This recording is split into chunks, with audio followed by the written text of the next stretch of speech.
নমস্কাৰ অসমত সংঘটিত যিকোনো পৰীক্ষাৰ বাবে অসম সম্পৰ্কীয় যিকোনো আমাৰ কাৰেণ্ট এফেয়াৰ্স জনাটো অতি দৰকাৰী গতিকে সেই বিষয়ত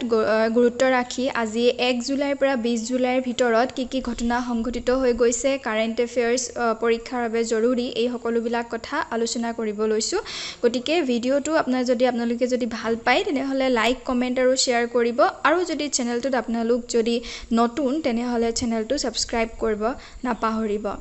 So ahok ami prothom important news to janu prothomtu hoise je center to set up bamboo industrial park in Dima Hasao so ekhon center re ekhon bamboo industrial park gothon koribo goi ase hekhon hoise kunkhon district ot Dima Hasao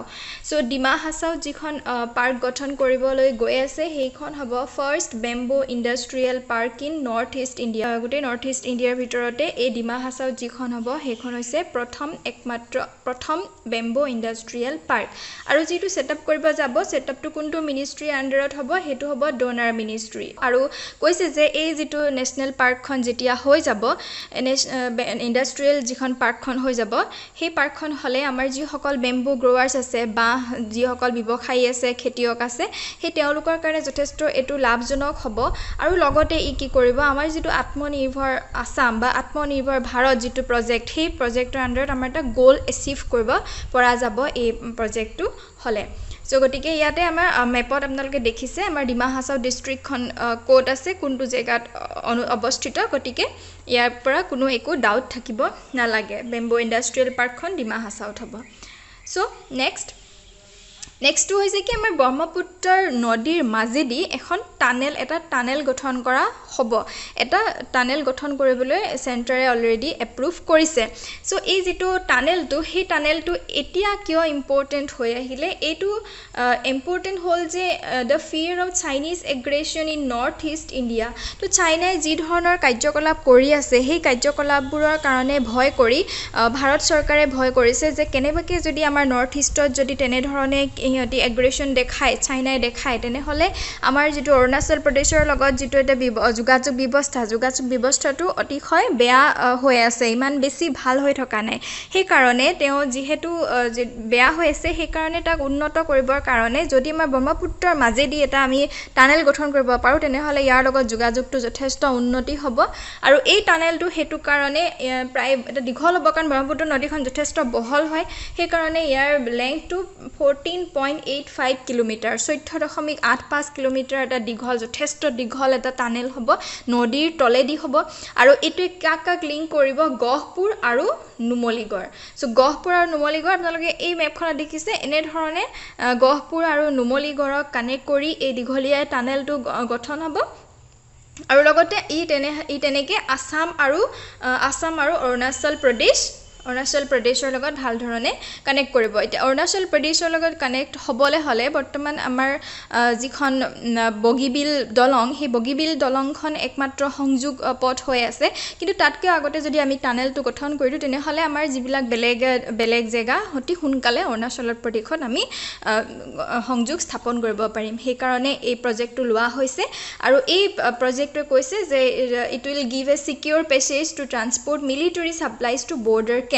বৰ্ডাৰত যিবিলাক camps আছে সেই camp বিলাকত আমি military যিবিলাক supply দিব লাগে সেই military supply বিলাক আমি তেতিয়া সহজতে যোগান ধৰিব পাৰিম এই টানেলটো সংগঠিত হলে আৰু এটা 4 লেন যুক্ত হ'ব সো তো 4 লেন যুক্ত হলে মানে কিমান আমি বহুত বস্তু পঠিয়াব পাৰিম একেলগতে আৰু প্ৰায় হেতু হোৱাৰ লগে লগে তেতিয়া মানে এটা ভাল এটা ধৰণৰ যোগাযোগ ব্যৱস্থা হ'ব লগতে ই 80 কিলোমিটাৰ বেগত যেতিয়া গাড়ীখন গৈ তাত সোনকালে পাবগে পাৰিব আৰু এই যেটো প্ৰজেক্টটো লব সেই প্ৰজেক্টটো লোৱাৰ কোম্পানীটো মনত ৰাখিব হেতু হৈছে NHIDCL ইয়াৰ ফুল ফৰ্মটো হৈছে National Highways and Infrastructure Development Corporation Limited so ই হাতত লৈছে প্ৰজেক্টটো হাতত লৈছে আৰু ইয়াক ডিসেম্বৰ 2020 পৰাই লগে আৰম্ভ কৰি দিয়াৰ কথা কোৱা হৈছে সো এটো হলে যথেষ্ট ভাল হ'ব নিশ্চয় নেক্সট হৈছে wildlife rehab centre in Cachar so' কাছাৰত এখন ৱাইল্ড লাইফ ৰিহাব চেণ্টাৰ গঠন কৰা হৈছে তো কাছাৰ ডিষ্ট্ৰিক্টখন ক'ত আছে মই এইটো দেখাইছোঁ এইটো যিটো লেফ্ট ছাইডৰ পিকচাৰ আপোনালোকে তাতে দেখিছে এটা ডাঠ এটা অৰণ্য আছে সেই ডোখৰতে আছে সেই তাতে আছে আমাৰ বৰ্তমান হ'বলগীয়া ৱাইল্ড লাইফ ৰিহাব চেণ্টাৰ ইয়াতে ধলাই কনষ্টিটুৱেঞ্চি যিটো আছে ধলাই কনষ্টিটুৱেঞ্চি আৰু ৰাজনিখাল ইনাৰ লাইন ৰিজাৰ্ভ ফৰেষ্টতে আমাৰ এই ৰিহাব চেণ্টাৰটো গঠন কৰা হৈছে নেক্সট আহিলে trial ship to Agartala via Bangladesh port flagged off so' কি হৈছে আমাৰ যেতিয়া ভাৰতৰ বেলেগ জেগাৰ পৰা ভাৰতৰ মধ্য ভাৰতৰ পৰা যেতিয়া আমাৰ নৰ্থ ইষ্টৰ লগত কানেক্ট কৰা হয় তেতিয়া আমাৰ যিটো চিকেন নেক আছে চিকেন নেকৰ থ্ৰুৱেদি আহি এনেধৰণে কলকাতাৰ যথেষ্ট এটা দীঘলীয়া ৰাস্তা আহি পৰে গতিকে সেই ৰাস্তাটো যেতিয়া আমি স্থলপথেৰে যাতায়াত ব্যৱস্থাটো কৰিম সেই স্থলপথেৰে যাতায়াত কৰিলে কি হয় আমাৰ যথেষ্ট আমাৰ ট্ৰান্সপৰ্টেশ্যন যিটো কষ্ট সেই ট্ৰান্সপৰ্টেশ্যন কষ্টটো বহুত বেছি খৰচ হয় কিন্তু মাজতে আমাৰ বাংলাদেশখন থাকি যোৱাৰ কাৰণে আমি সেইটো পথেৰে আহিব লগা হৈছিলে কিন্তু এতিয়া কি হৈছে আমাৰ এইফালেদি এটা দেখিব এইফালেদি আমাৰ গংগা ৰিভাৰখন আহি এনেধৰণে ইয়াত পৰিছে বে অফ বেংগলত আৰু এইফালে আমাৰ ব্ৰহ্মপুত্ৰখন আহি এনেধৰণে মানে বে অফ বেংগলত গংগাৰ লগত লগ হৈ এনেকৈ ধৰিছে আৰু বৰাকখন এনেধৰণে আহি ইয়াত পৰিছে গতিকে আমি এই ৰাস্তাটো যদি ব্যৱহাৰ কৰোঁ এই ৰাস্তাটো ব্যৱহাৰ কৰিলে আমি এতিয়া এনেধৰণে গংগাইদি আহি ইয়াতে এটা বাংলাদেশৰ এইটো চিটানগা যিটো পোৰ্ট আছে সেই পোৰ্টটোত আমি ইউজ কৰি আমি ধুনীয়াকৈ এইপিনে নৰ্থ ইষ্টৰ ফাললৈ আমি কানেক্টিভিটিটো আগবঢ়াই লৈ যাব পাৰিম সেইকাৰণে এতিয়া বাংলাদেশৰ লগত আলোচনা কৰি এই ইনিচিয়েটিভটো লোৱা হৈছে যে আমাৰ যিটো আগত চট্টানগা পোৰ্টৰ থ্ৰুৱেদি বাংলাদেশৰ থ্ৰুৱেদি আমাৰ এনেধৰণে আগৰতলালৈ আমাৰ জাহাজ যাব আৰু বৰ্তমান এখন ট্ৰায়েল জাহাজ অলৰেডি এইপিনে পঠিওৱা হৈছে গতিকে এইটো এটা বহুত ভাল হ'ব আমাৰ নৰ্থ ইষ্টাৰ্ণ ষ্টেটবিলাকৰ কাৰণে ই বহুত বস্তু উপলব্ধ হোৱাৰ লগতে কি হ'ব আমাৰ যিটো ট্ৰান্সপৰ্টেশ্যন কষ্ট সেইটো ট্ৰান্সপৰ্টেশ্যন কষ্টটো জলপথেৰে যথেষ্ট কম হোৱাৰ কাৰণে ই বহুত কমি যাব আৰু লগতে আমাৰ ইণ্ডিয়া আৰু বাংলাদেশৰ যিটো পাৰ্টনাৰশ্বিপ সেই পাৰ্টনাৰশ্বিপটো যথেষ্ট উন্নত হ'ব নেক্সট আহিলে IIT Guwahati researchers produce biofuel from non-edible seeds তো বায়োফুয়েল যিটো টপিক এটা যথেষ্ট গুৰুত্ব লাভ কৰে ই বায়োফুয়েল আৰু IIT গুৱাহাটীয়ে কিছুমান নন এডিবল চিডছৰ পৰা যেনে কেষ্টৰ মানে এৰা গুটিৰ পৰা এনেধৰণে বা গোলমোহৰ নিম এনেধৰণৰ যিবিলাক নন এডিবল চিড হয় সেই নন এডিবল চিডৰ পৰা বায়োফুয়েলটো এটা প্ৰডিউচ কৰিছে অলৰেডি নেক্সটটো হৈছে plasma bank launched at GMCH so' Guwahati medical college and হস্পিটেলত কি কৰিছে এটা প্লাজমা বেংক লঞ্চ কৰিছে আৰু ষ্টেট গভৰ্ণমেণ্টে প্লাজমা ডনাৰক তেওঁলোকে আহ্বান জনাইছে প্লাজমা ডনেট কৰিবৰ কাৰণে ভলণ্টিয়াৰলি আৰু প্লাজমাটো কেতিয়া কি কৰা হয় এইটো therapy antibody rich plasma from donors is use to treat infected patient so' যিবিলাকৰ অলৰেডি ক'ভিড-19ৰ লগত জড়িত এইটো কথা হয় তো ক'ভিড-19ৰ যিসকল অলৰেডি তেওঁলোকে ইনফেক্ট হৈ ভাল হৈ গ'ল সেইসকলৰ দেহত এটা এণ্টিবডি গঠন হৈ গ'ল সেই ভাইৰাছটোৰ বিৰুদ্ধে গতিকে যদি সেই মানুহজনৰ সেই প্লাজমাটো এণ্টিবডি থকা প্লাজমাটো যদি এজন এতিয়া ৰোগী যিসকলে ভুগি আছে ভুক্তভোগী সেই ৰোগীসকলক যদি আমি সেই প্লাজমাটো দি দিব পাৰোঁ তেনেহ'লে সেই ৰোগীজনৰ বডিটো এটা প্লাজমা এটা সেই এণ্টিবডি গঠন কৰি আমি ৰোগটোক তাক নিৰাময় কৰিব পৰা যাব আৰু এনেধৰণে প্লাজমা থেৰাপি আমাৰ চলি আছে বহুত দিনৰ পৰা ক'ভিড-19 যেতিয়াৰ পৰা তেনেধৰণে ট্ৰিটমেণ্ট দি থকা হৈছে বহুত ৰোগীয়ে তেনেধৰণে ভাল পাইছে গতিকে অসমতো সেনেকৈ কি হৈছে প্লাজমা বেংক লঞ্চ কৰিছে GMCH আৰু ষ্টেট আহ্বান কৰিছে যাতে আপোনালোকে আহক আৰু নিজে ভলণ্টিয়াৰলি দিয়কহি আৰু কৈছে যে Government has decided to give preference to such donors in government jobs and schemes. So government jobতে হওক বা government schemeতে হওক যদি কোনোবাই আহি এনেধৰণে ভলণ্টিয়াৰলি দিয়ে so তেখেতক এনেধৰণৰ বিলাকত প্ৰিফাৰেঞ্চ দিয়া হ'ব বুলি তেওঁলোকে এটা কৈছে গতিকে এইটো এটা ভাল খবৰ যদি কোনোবা এনেধৰণৰ ভাল হৈ গৈছে তো তেওঁলোকে এইটো প্লাজমা ডনেট কৰিব পাৰে নেক্সট হৈছে নিউ MSME অৰ্ডিনেন্সৰ ওপৰত যথেষ্ট এটা ৰিচেণ্টলি বহুত এটা গুৰুত্ব লাভ কৰিছিলে MSME অৰ্ডিনেন্সখনে চ' এটা অৰ্ডিনেন্সখনত কি আছিলে MSME যিখন নতুনকৈ লৈ আহিছিলে সেইখনত কৈছিলে যে যিকোনো এটা অঞ্চল যিকোনো এটা জেগা ইণ্ডাষ্ট্ৰি গঠন কৰিবৰ কাৰণে MSME ইণ্ডাষ্ট্ৰি গঠন কৰিবৰ কাৰণে লাইচেন্সৰ দৰকাৰ নাই তো লাইচেন্সৰ দৰকাৰ নোহোৱাকৈ নিজৰ এটা সেল্ফ ডিক্লেৰেশ্যন এখন চাৰ্টিফিকেট দি সেই চাৰ্টিফিকেটখনে 3 বছৰ এনেধৰণে চলাই থাকিব পাৰিব তাৰ পাছত তেওঁলোকে লাইচেন্স উলিওৱাৰ দৰকাৰ এনেধৰণে এটা কথা কোৱা হৈছিলে আমি ডিটেইলছত ইমান নাযাওঁ হেতুত MSME অৰ্ডিনেন্সখনৰ হেৰিয়ত জাষ্ট এটা মোটামুটি এটা ধাৰণা দিছো কিন্তু সেই যিটো MSME অৰ্ডিনেন্স সেইখনৰ ওপৰত যথেষ্ট বিবাদ চলি গৈছিলে যথেষ্ট লোকে বিপক্ষে মাত মাতিছিলে যে এনেধৰণে যদি আমি কাম এটা কৰোঁ এনেধৰণে যদি এনেকৈ কোনোবাই যিকোনো মাটি কাৰো একো পাৰ্মিশ্যন নোলোৱাকৈ এনেধৰণে কৰিব পাৰে তেনেহ'লে ই এটা এনভাইৰনমেণ্টৰ পৰা যথেষ্ট হাৰ্মফুল হ'ব পাৰে কিবা যদি ইক'লজিকেলি বহুত ইম্পৰ্টেণ্ট জেগা এটাত যদি কোনোবাই এনেধৰণে কৰিব বিচাৰে তেনেহ'লে সেইটোত যদি কোনো মাত নামাতে তেনেহ'লে সেইটো এনভাইৰনমেণ্টৰ কাৰণে যথেষ্ট বেয়া হ'ব এনেধৰণে চ' সেই কথাটোতে এতিয়া কৈছে যে তেওঁলোকে এই যিখন অৰ্ডিনেন্সখন সেই অৰ্ডিনেন্সখনত যথেষ্ট চেঞ্জেছ অনা হ'ব যথেষ্ট চেঞ্জ অনা হ'ব আৰু যিবিলাক এক্সপাৰ্ট সেই এক্সপাৰ্টবিলাকৰ লগত তেওঁলোকে আলোচনা কৰিব বুলি ইয়াত কৈছে আৰু মেইন MSME অৰ্ডিনেন্সখন অনাৰ মেইন অবজেক্টিভটো কি আছিল বুলি কৈছে যে টু এনকাৰেজ এণ্টাৰপ্ৰিনিয়ৰ যিসকল এণ্টাৰপ্ৰিনিয়ৰ আছে সেই এণ্টাৰপ্ৰিনিয়ৰবিলাকে যাতে কোনো এনকাৰেজমেণ্ট এটা লাভ কৰে তেওঁলোকে সেই আৰু এটা নতুন ধৰণৰ ইণ্ডাষ্ট্ৰি গঠন কৰিবলৈ তেওঁলোকে আগবাঢ়ি যায় সেইটো কাৰণে ইয়াৰ মূল অবজেক্টিভটো সেইটোৱে আছিল বুলি তেওঁলোক ইয়াতে কৈছে নেক্সট ইয়াৰ লগতে এটা অতি গুৰুত্বপূৰ্ণ এটা কথা যে RBI বেংকে কি কৰিছে আগতে যিটো MSME ধাৰণা আছিলে সেই MSMEৰ যিটো ক্লাছিফিকেশ্যন সেই ক্লাছিফিকেশ্যনটো তেওঁলোকে চেঞ্জ কৰিছে ৰেঞ্জবিলাকৰ চ' সেইটো জনাটো অতি গুৰুত্বপূৰ্ণ অতি দৰকাৰ আৰু ইয়াতে issued on July 1st 2020 so' just recently ওলাই গৈছে গতিকে আমি এইটো জানি থোৱা হওক ফটাফট ঠিক আছে চ' কি কৰিছে যিহেতু MSME ইণ্ডাষ্ট্ৰিবিলাকক 3টা ভাগত ভাগ কৰিছে মাইক্ৰ' মিডিয়াম আৰু স্মল ইণ্ডাষ্ট্ৰি চ' মাইক্ৰ' ইণ্ডাষ্ট্ৰি বুলি কেতিয়া ক'ব মাইক্ৰ' মানে হৈছে কি একেবাৰে সৰু ইণ্ডাষ্ট্ৰিটোৰ পৰা লেছ দেন যদি 1 crore লগে এটা ইনভেষ্টমেণ্টৰ যদি এটা হেৰি হয় ইণ্ডাষ্ট্ৰি হয় তেনেহ'লে তাক কি বুলি ধৰিব মাইক্ৰ' ইণ্ডাষ্ট্ৰি বুলি ধৰিব সৰু ইণ্ডাষ্ট্ৰি বুলি ধৰিব এনেধৰণৰ বহুত ইণ্ডাষ্ট্ৰি আমাৰ MSME আমাৰ বহুত ইণ্ডাষ্ট্ৰি আমাৰ অসমত আছে চ' সেই তাৰে ভিতৰত মাইক্ৰ'টো যিবিলাক 1 crore-তকৈ লেছ দেন 1 crore হয় আৰু তাৰ টাৰ্ণ অভাৰ কি হ'ব লাগিব নট ক্ৰছ 5 crore এই দুটাৰ ভিতৰত মানে যিকোনো এটা যদি ক্ৰছ কৰে তেনেহ'লে তাক মাইক্ৰ'ৰ ভিতৰত নধৰিব চ' নেক্সট আহিলে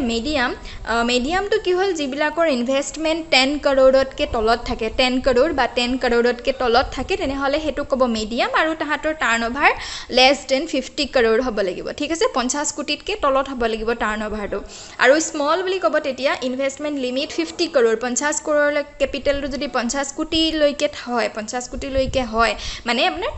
10 কোটিৰ পৰা 50 কোটিৰ ভিতৰত যিখিনি ইণ্ডাষ্ট্ৰি আছে সেই ইণ্ডাষ্ট্ৰিবিলাকক স্মল ইণ্ডাষ্ট্ৰি বুলি ধৰিব আৰু 250 crore যদি তেওঁলোকৰ টাৰ্ণ অভাৰ হয় তেওঁলোকৰ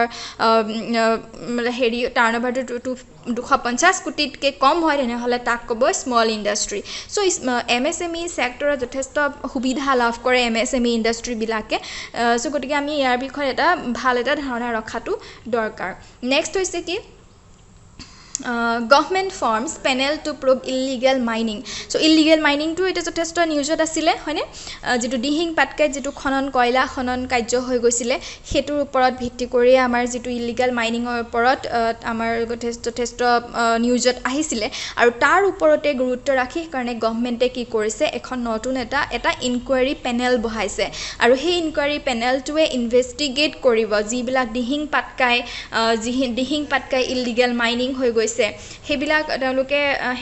ইনভেষ্টিগেট কৰিব আৰু 2003 চনৰ পৰা এই যিটো হৈ আছে ইলিগেল যিটো হৈ আছে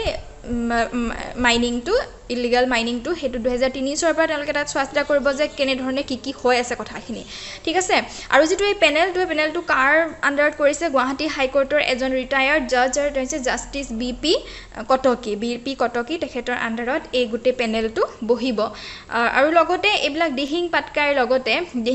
লগতে আৰু দুখন ছাইটত তেওঁলোকে চালে কি আৰু জয়পুৰ এইকেইটাত আমি জনাটো দৰকাৰ হল নেক্সট আহিলে আমি এটা ওৱান লাইনাৰ আমি কিছুমান কথা জানো যে international agarwood trade centre is at Golaghat so' গোলাঘাটত এখন ইণ্টাৰনেশ্যনেল আগৰউড ট্ৰেড চেণ্টাৰ এটা বহিব চেণ্টাৰ তাত বহিব তাৰপাছতে হৈছে নেক্সট হৈছে Assam government has decided to upgrade Dihing Patkai wildlife sanctuary to national park এই যিখন দিহিং পাটকাই যিখন ইলিগেল কয়লা খননৰ কাৰণে সকলোৱে এইটো কথাটো গম পায় সকলোৱে নিউজটো জানে চ' সেইটো এতিয়া এখন নেশ্যনেল পাৰ্কলৈ এটা হেৰি কৰিব আপগ্ৰেড কৰিব আৰু যেতিয়া যদি আপগ্ৰেড হৈ যায় তেনেহ'লে ই হ'ব কিমান আমাৰ 6th নেশ্যনেল পাৰ্ক কিন্তু কেইদিনমানৰ আগত 6th নেশ্যনেল পাৰ্কৰ আৰু এখন তেওঁলোকে এনাউন্স কৰিছিলে গভৰ্ণমেণ্টে সেই যদি আপোনালোকে আমাৰ চেনেলটো চাই আছে কণ্টিনিউয়াছলি তেনেহ'লে আপোনালোকে নিশ্চয় গম পাইছে কোনখনক আছে আৰু যদি নাই চোৱা আপোনালোকে এতিয়াও চাই ল'ব পাৰে 6th national park of Assam সেইটো আমাৰ ভিডিঅ'টো অলৰেডি আছে তাত চাই ল'ব আৰু যদি সেইখন নহয় তেনেহ'লে যদি সেইখনো হৈ যায় তেনেহ'লে আমাৰ টোটেল তেতিয়া নেশ্যনেল পাৰ্ক হ'ব 7খন এতিয়ালৈকে হোৱাগে নাই দুখন গতিকে আৰু এতিয়া আমাৰ যিখন এখন ৱাইল্ড লাইফ চেঞ্চুৰী যিখন দিহিং পাটকাই সেইখন যদি হয় তেনেহ'লে আমাৰ গোটেই ভাৰতৰ ভিতৰতে এখন হ'ব 105th national park 105 number national পাৰ্কখন হ'ব চ' ৱাইল্ড লাইফ চেঞ্চুৰী আৰু নেশ্যনেল পাৰ্কৰ মাজত সাধাৰণতে কিয় আপগ্ৰেড কৰি দিয়া হৈছে বা ইয়াত আমাৰ লাভটো কি হ'ব ন ৱাইল্ড লাইফ চেঞ্চুৰীৰ পৰা নেশ্যনেল পাৰ্কলৈ কৰিলেই যেনিবা চ' ৱাইল্ড লাইফ চেঞ্চুৰী যেতিয়া হয় তাত তেওঁলোকে অলপ হিউমেন যিটো ইণ্টাৰাপশ্যন যিটো মানে হিউমেন কিছুমান এক্টিভিটি তাৰ ভিতৰত কৰিব পাৰে কিছুমান সৰু কিছুমান ক্ষেত্ৰত কৰিব পাৰে কিন্তু নেশ্যনেল পাৰ্ক হ'লে সম্পূৰ্ণ প্ৰহিবিট কৰে হিউমেন ইণ্টাৰফাৰেঞ্চৰ পৰা হিউমেন মানুহে তাত একো ধৰণৰ কাম কৰিব নোৱাৰে নেশ্যনেল পাৰ্কবিলাকত গতিকে এই যে হৈ আছে দিহিং পাটকাইত যিটো ইলিগেল মাইনিং হৈ আছে সেই ইলিগেল মাইনিংটো তেতিয়া আৰু ভৱিষ্যতে কেতিয়াও নহ'ব নেক্সট হৈছে কি পোবা ৰিজাৰ্ভ ফৰেষ্ট এইটো এটা ইম্পৰ্টেণ্ট খবৰ হয় সাধাৰণতে নিউজত নাথাকে গতিকে সেইকাৰণে আপোনালোকে জানি লোৱা দৰকাৰ পোবা যিখন ৰিজাৰ্ভ ফৰেষ্ট আছে ইন ধেমাজি ডিষ্ট্ৰিক্ট আমাৰ এইটো ক'ত আছে ধেমাজি ফাললৈ আছে ধেমাজি ডিষ্ট্ৰিক্টত আছে to be upgraded to wildlife sanctuary তো সেইখন এখন ৱাইল্ড লাইফ চেঞ্চুৰী হ'ব তো যেতিয়া ৱাইল্ড লাইফ চেঞ্চুৰীলৈ কৰি দিব যথেষ্ট সেই অঞ্চলটোৰো এটা উন্নতি সাধন হয় মানুহ যাব টুৰিষ্ট যাব চাবলৈ মেলিবলৈ আৰু ৰিজাৰ্ভটো যিবিলাক আছে যিবিলাক জীৱ জন্তু আছে বা যিবিলাক বায়'ডাইভাৰ্চিটি আছে সেই বায়'ডাইভাৰ্চিটিবিলাকো তাহাঁতি প্ৰটেকশ্যন লাভ কৰে ইফ পোবা ৰিভাৰ্ছ ফৰেষ্টটো যদি আমি ৱাইল্ড লাইফ চেঞ্চুৰীলৈ যদি ৰূপান্তৰিত আপগ্ৰেডেশ্যন কৰোঁ নেক্সট হৈছে গল্ডেন টাইগাৰ বহুত ইণ্টাৰেষ্টিং এইটো হয় news golden tiger spotted in Kaziranga national park Kaziranga national পাৰ্কত এটা বাঘ দেখা গৈছিলে সোণালী বান্দৰটো আমাৰ অসমত আছেই সোণালী বাঘো এতিয়া দেখা গৈছে গতিকে সোণালী বাঘটো কেনেধৰণে সোণালী হ'ল আৰু আমি এইটো ভিডিঅ'ত আলোচনা নকৰোঁ আমাৰ 2-3 দিন আগত কেইদিনমানৰ আগত জাষ্ট আমাৰ এইটোৰ ওপৰতে এটা ভিডিঅ' আপলোড কৰা হৈ গৈছে আপোনালোকে সেই ভিডিঅ'টোত গৈ চাই ল'ব লিংকটো মই দি দিম আপোনালোকে তাতে পাই যাব চ' তাতে আপোনালোকে গম পাব যে বাঘটো কিয় সোণালী হ'ল ই মানে কেনেধৰণে ই সোণালী ৰংটো কি ধৰণে পালে ই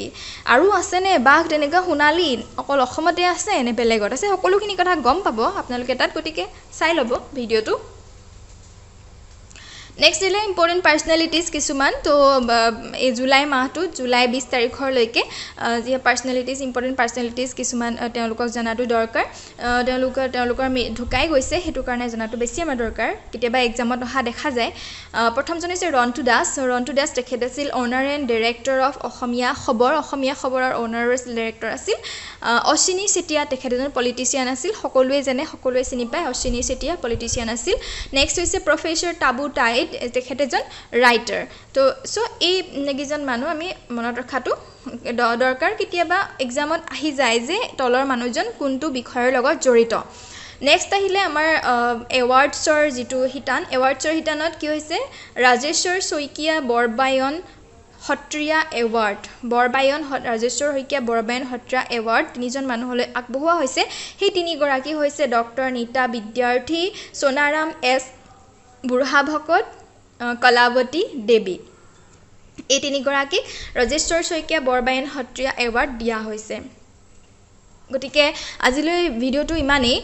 আশা কৰোঁ আপোনালোকে ভিডিঅ'টোৰ পৰা উপকৃত হ'ব নিশ্চয় কিছু কথা জানিব পাৰিলে অসমৰ লগত জড়িত বিভিন্ন কথা গতিকে যদি ভিডিঅ'টো ভাল পাইছে তেনেহ'লে ভিডিঅ'টো লাইক কমেণ্ট আৰু শ্বেয়াৰ কৰিব আগতে যেনেধৰণে কৈ আহিছোঁ আৰু যদি কিবা এনেধৰণে কিবা টপিক আপোনালোকক আগবঢ়াব লাগে এনেধৰণে তেনেহ'লে আপোনালোকৰ ছাজেশ্যন আপোনালোকে কমেণ্ট বক্সত জনাব আজিলৈ আহোঁ নমস্কাৰ